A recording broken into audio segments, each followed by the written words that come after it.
নজর রাখবো সাতগাছিয়ার বিজেপি প্রার্থী সমশ্রী বেতাল মনোনয়নপত্র জমা দিতে চলেছেন। সেখান থেকে সরাসরি রয়েছে আমাদের প্রতিনিধি সঞ্জয় মাঝি, আর তার সাথে কথা বলবো। সঞ্জয়, কি খবর রয়েছে? জমা দিলে মমতা বন্দ্যোপাধ্যায় সমষ্টি বেতাল আছে নমিনেশন পত্র জমা দিলেন এবং কর্মী সমর্থকরা দেখে এখন আলিপুর দাঁড়িয়ে নমিনেশন পত্র জমা করে। দেখো, তোমাকে প্রথমে জানাই যে আজকে নমিনেশন পত্র জমা দিলেন মমতা বন্দ্যোপাধ্যায় সমষ্টি জমা দিলেন এবং তার সঙ্গে কর্মী সমর্থকরা দেখে এখন আলিপুর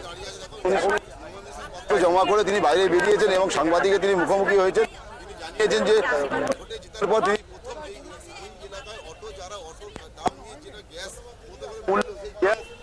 গ্যাসের জন্য যে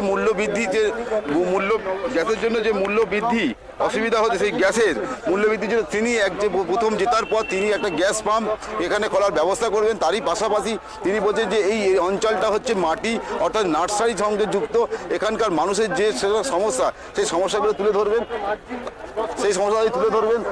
তাড়াতাড়ি তুলে ধরবেন এবং সমষ্টি বেতাল দাঁড়িয়ে আছেন এই মুহূর্তে আমাদের কাছাকাছি আছে। দেখাবো আমি ভোটে জেতার পর আপনি প্রথম বললেন যে গ্যাসের সমস্যা সমাধান করবেন। দেখুন, প্রথমত আমি যেটা বলেছি মানুষের আশীর্বাদ নিয়ে অবশ্যই আমি জিতবো এবং মানুষের যেটা আমার কাছে অনেকে আমাদের সাতগাছিয়া বিধানসভার বিভিন্ন অটো ইউনিয়ন থেকে টোটো ইউনিয়ন থেকে আমাদের বলেছিলেন যে কেন্দ্রীয় সরকার যেভাবে গ্যাসের দাম বাড়িয়ে দিচ্ছে এবং গ্যাস পাওয়াই যাচ্ছে না, তার ফলে তাদের রুজি রুটি বন্ধ হয়ে যাওয়ার পথে, তাই ওনারা আশীর্বাদ করেছেন। ওনারা বলেছেন আমরা আপনার সঙ্গে আছি, আপনি জিতে আসার পরেই যাতে আমাদের এই গ্যাসের পাম্প করে দেওয়ার জন্য সেটা ওনাদের কাছ থেকে আবেদন করেছেন। অবশ্যই সেটা আমার সাংসদের সঙ্গে আলোচনা করে অবশ্যই আগামী দিনে কাজ করব। এমনি আপনার অঞ্চলে একটু মানে নার্সারি বাগান বেশি, সেখানে মূলত একটু জলের সমস্যা দেখা দেয়। এই জলের সমস্যা নিয়ে ডায়মন্ড সংসদ অভিষেক বন্দ্যোপাধ্যায় 100% 99% কাজ করেছে, কিছু সংখ্যক জলের এখন সমস্যা আছে, সেক্ষেত্রে কি? আমি তো বললাম যে এর আগেও আমি যে কিছু কাজ মেজর কিছু নেই, ছোট ছোট কিছু কাজ আছে, যেমন নার্সারি বাগানের ডেভেলপমেন্ট, ওদের কিভাবে করা যায়, তাদের কিভাবে সাপোর্ট করা যায়, হেল্প করা যায়, সেটাই অবশ্যই আমার সাংসদের কাছে, এটাও আমার একটা লিস্টের মধ্যে থাকবে। এবং আমতলা যে যানজটটা, অটো টোটো যেগুলো হচ্ছে গাড়িগুলো যেগুলো রোডের উপরে পার্কিং থাকে, পার্কিংয়ের ফলে যানজটটা হয়, সেটা যাতে তাদের পার্মানেন্ট পার্কিংয়ের একটা ব্যবস্থা করা যায় এবং তারা ওখান থেকে বেরিয়ে তারা প্যাসেঞ্জার তুলবে, বেরিয়ে যাবে। এইরকম করার ফলে আমতলার যানজটটাকে যাতে মুক্ত করতে হবে, সেটা অবশ্যই আমার সাংসদের কাছে। দিদি, আপনার ওখানে এসআইআর কতটা প্রভাব হয়েছে? দেখুন, এসআইআর এর প্রভাব মানুষের পাশে, যখন থেকে এসআইআর এর নাম করে মানুষ ভয়ভীতির মধ্যে ছিল, কিন্তু আমাদের নেত্রী মমতা বন্দ্যোপাধ্যায় এবং আমাদের নেতা অভিষেক বন্দ্যোপাধ্যায় মানুষকে আশ্বস্ত করেছে এবং টিম অভিষেক বন্দ্যোপাধ্যায় হিসেবে আমাদের সমস্ত সহকর্মীরা সেই প্রথম দিন থেকে এসআইআর মানুষ যাতে না ভয় পায়, তাদের সঙ্গে কিন্তু তৃণমূল কংগ্রেসের কর্মীরাই কিন্তু ছিল। তাই এসআইআর এর ফলে আগামী দিনে মানুষ কিন্তু এই বিজেপিকে বুঝিয়ে দেবে যে মানুষকে বৈধ ভোটারদের কেটে দেওয়ার যে চক্রান্ত গভীর ষড়যন্ত্র, সেটা কিন্তু আগামী দিনে মানুষের ভোট বাক্সে বুঝিয়ে দেবে।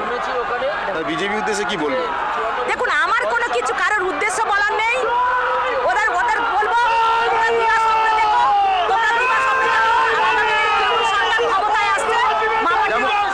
যেমনটা বললেন সমষ্টি বেতাল, তিনি বললেন যে এখানে মূলত যে মানুষের সমস্যা ছিল নদীমাতৃক হওয়ার জন্য, এখানে যে নার্সারি গাছের সমস্যার সমাধান করবেন।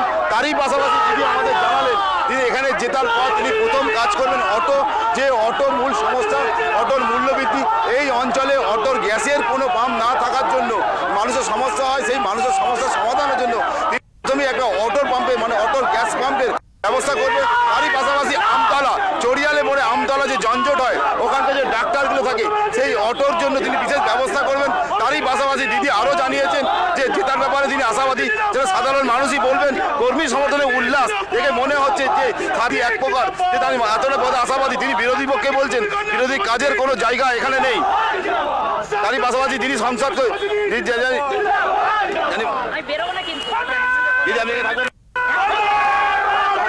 ভোটের 4 তারিখ ভোটের পর বলছে নীল আবির পাওয়া যাচ্ছে না, সেক্ষেত্রে কি বলবেন?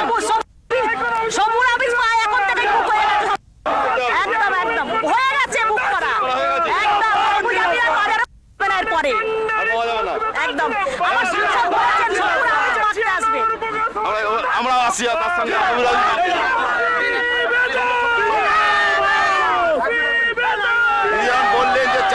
পরে যে সবুজ আবির আর পাওয়া যাবে না, অলরেডি সবুজ আবির বুক করা হয়ে গেছে, কি সবুজ আবির এখনো আর পাওয়া যাবে না, তার আগে সবুজ আবির বুক করা হয়ে গেছে। कितने मतदान से आप जीतेंगे? ठीक है, एक मिनट दीदी, आपको नामांकन देने के बाद आपको कैसे लग रहा है? आप कितने मतदान से जीतेंगे? आपने जो খুব ভালো লাগছে এবং আগামী দিনে মানুষের আশীর্বাদ, মানুষের ভালোবাসা নিয়ে আগামী দিনে বিপুল ভোটে জয়যুক্ত হবে, সেটা শুধু সময়ের হবে।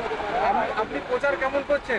খুব ভালো, জবে থেকে ধন্যবাদ। যেদিন থেকে হচ্ছে ধন্যবাদ, আমাদের সঞ্জয়। দল, আমাদের নেত্রী এবং আমাদের নেতা অভিষেক বন্দ্যোপাধ্যায় প্রার্থী হিসেবে আমার নাম ঘোষণা করেন, তার সেদিন থেকে আমি প্রচারে নেমে জমা পড়েছি। দিলেন তৃণমূল কংগ্রেসের প্রার্থী সাতগাছিয়া বিধানসভা কেন্দ্রে তৃণমূল কংগ্রেসের প্রার্থী সোমাশ্রী বেতাল।